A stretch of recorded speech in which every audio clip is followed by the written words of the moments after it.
கனமழை காரணமாக கோவை குற்றாலம் அருவியில் கடும் வெள்ளப்பெருக்கு ஏற்பட்டுள்ளது. முதலில் அந்த காட்சிகளை நாம் பார்க்கலாம்.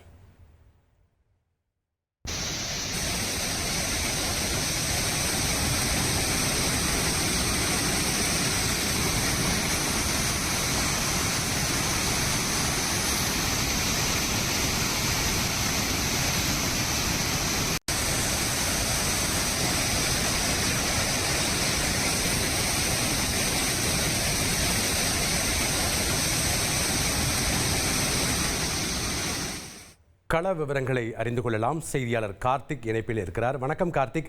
கனமழை காரணமாக கோவை குற்றாலத்தில் கடும் வெள்ளப்பெருக்கு ஏற்பட்டிருக்கு. அங்கே என்ன மாதிரியான முன்னெச்சரிக்கை நடவடிக்கைகள் எடுக்கப்பட்டிருக்கு? சுற்றுலா பயணிகளுக்கு அனுமதி மறுக்கப்பட்டிருக்கா? எத்தனை நாட்களுக்கு மறுக்கப்பட்டிருக்கு? விவரங்களை பதிவு பண்ணுங்க கார்த்திக். வணக்கம். கோவை மாவட்டம் மேற்கு தொடர்ச்சி மலையடியோரமான சிறுவாணி அருகே என்னங்க இனி வீட்டு வேலையில கொஞ்சம் அதிக ஒத்தாசையா இருக்கணும். வேலை கிடைச்சிட்டா? வேலையா? நான் பாஸ் ஆகணும்னு நினைக்கிறேன். எப்படி? பாஸ் வாலா. Be the boss. வந்து அமைந்திருப்பது அந்த கோவை குற்றாலம். வாரத்தில் 6 நாட்கள் வந்து இது செயல்படும். திங்கட்கிழமை மட்டும் விடுமுறை.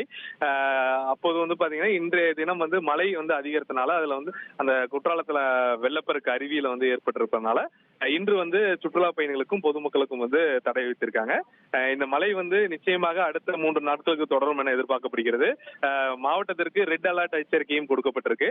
இதனால் வரக்கூடிய 2 நாட்களும் வந்து தற்போது நிச்சயமாக சுற்றுலா பயணிகளுக்கு தடை விதிக்கப்படும் எதிர்பார்க்கப்படுகிறது. ஆனால் இன்றைய தினம் வந்து முழுவதுமாக தடை விதித்து வனத்துறையினர் வந்து அறிவிப்பு வெளியிட்டிருக்காங்க. மேலும் அந்த பகுதியில் வந்து புகைப்படங்கள் எடுப்பதற்கு, வீடியோக்கள் எடுப்பதற்கும் யாரையும் அனுமதிக்க மாட்டோம் என அவர்கள் தரப்புல தெரிவிச்சிருக்காங்க. நன்றி கார்த்திக், உங்களுடைய கள விவரங்களுக்கு.